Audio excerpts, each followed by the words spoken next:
GitLab, GitHub, Bitbucket, Azure DevOps. Long ago, the 4 version control systems lived in disharmony. Done. Everything changed when env0 integrated them. In this video, we're going to talk about the new Azure DevOps integration and show you exactly how it works. Let's get started.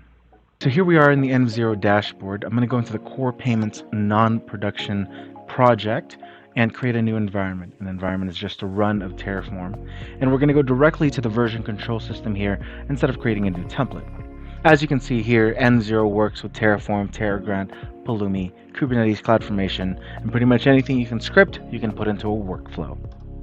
As you can see here, we're fully integrated with the major version control systems, GitLab, GitHub, Bitbucket, and Azure DevOps.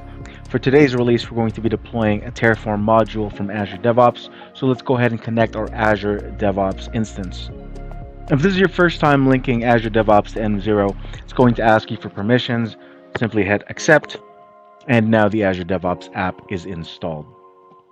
We're going to authorize as our selected Azure DevOps user, select our Azure DevOps repository, which branch we're going to be drawing from, and then the folder where our Terraform module is stored.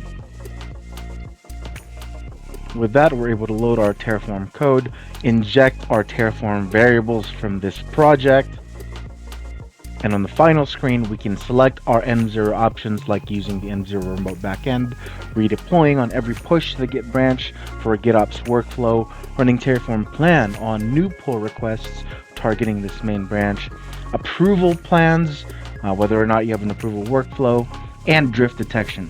We hit done, and with that, our Azure DevOps environment is deploying.